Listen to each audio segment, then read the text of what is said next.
చాలా బాధాకరం. ముఖ్యమంత్రి గారు మాజీ మంత్రుల ఇళ్ల మీద దాడి చేయించడం అన్నది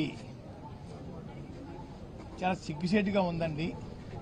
బహుశా దేశంలో ఎక్కడా కూడా ఇటువంటి దాడులు ఉండవండి. 2 దఫాలు కాపులు సహకారంతో 2 సార్లు ముఖ్యమంత్రి అయ్యారు. 2 సార్లు కూడా కాపుల్ని టార్గెట్ చేసి అవమానం పాలు చేస్తా ఉన్నారు. అంటే బానిసలుగా బతకాలని వారి అభిప్రాయం అనుకుంటానండి. ముందుసారి అయితే రాంబాబు గారి లాగా నన్ను, నా భార్యని, నా కోడలని, కొడుకుని కూడా నీచాతి నీచంగా కొట్టించడం, తిట్టించడం, లంజా రావే జుట్టు మెలిదిప్పి ఖండించడం పోలీసుల చేత చేయించిన మహానుభావుడు చంద్రబాబు నాయుడు గారండి. ఈరోజు ఇదే పరిస్థితి రాంబాబు గారు జరిగింది. నేను ముఖ్యమంత్రి గారిని ఒకటి కోరుకుంటున్నాను, అయ్యా ఈరోజు కాకపోతే రేపైనా మాకు జరిగిన అవమానం లాంటిది మీ మేడం గారికి, మీకు, మీ కోడల గారికి, మీ అబ్బాయి గారికి జరిగితే మీ ఫీలింగ్స్ ఎలా ఉంటాయో చెప్పాలని నేను కోరుకుంటా ఉన్నానండి. మేము బానిసలం కాదండి అయ్యా, పాకిస్తాన్ నుంచో ఆఫ్ఘనిస్తాన్ నుంచో వలస రాలేదండి అయ్యా, ఇక్కడే పుట్టాం, ఇక్కడే పెరిగామండి.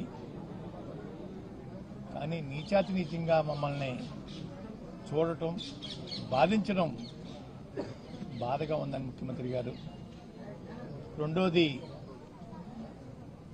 తిరుపతి లడ్డు విషయంలో అబద్దాల మీద అబద్దాలు రోజు వల్లించడం సమాజం నవ్వుకుంటుందండి. భక్తుల యొక్క మనోభావాలు దెబ్బతింటున్నాయండి. గుళ్ళకి వెళ్ళకూడదు, గుళ్ళో పెట్టే ప్రసాదం తినకూడదని అభిప్రాయం మీ మాట పెట్టి వారికి కలుగుతుందండి. ఎప్పటికైనా మించిపోయింది లేదు. ఆపేయండి మీ అబద్దాలని, ఇంకా ఆపేసేసి గౌరవంగా క్షమాపణ చెప్తే బాగుంటుందని అనిపిస్తా ఉందండి. క్షమాపణ లేకపోయినా పర్వాలేదు, ఇక్కడితో ముగిస్తే మంచిదని కూడా అనుకుంటా ఉన్నానండి. ముగించకుండా సిబిఐ దర్యాప్తు మీద మళ్ళీ ఒక కమిషన్ వేయటం అన్నది ఏంటి మీ ఉద్దేశం? అందరినీ ముద్దాలకే పెట్టి జైల్లో పెట్టేద్దామనా ఏంటి ముఖ్యమంత్రి గారు? ఎన్నో రిపోర్ట్లు నెగిటివ్గా వచ్చాయే, ఎక్కడా పాజిటివ్గా లేదే. మాటికి గొడ్డు మాంసం అని, పంది మాంసం అని, చేప కొవ్వు అని, ఆవు కొవ్వు అని అబద్దాలు వల్లిస్తా ఉన్నారు.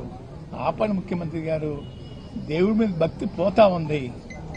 అయ్యా ఇది మంచి పని కాదు. అధికారం ఇచ్చారు, మన ఎస్టేట్ కాదండి రాష్ట్రం, ప్రజలు ఇచ్చారు ఒకసారి అవకాశం, మళ్ళీ పోయింది, మళ్ళీ ఇచ్చారు. సద్వినియోగం చేసుకోండి ముఖ్యమంత్రి గారు, బాధించకండి. గౌరవంగా జీవించే మనుషులను గౌరవంగా జీవించినామండి, అంతేగాని మీకు బానిసలుగా చేసుకోవడం కోసం మా ఇళ్ల మీద దాడి చేయించే కార్యక్రమం స్వస్తి పలకమని చెప్పేసి నేను కోరుకుంటా ఉన్నాను.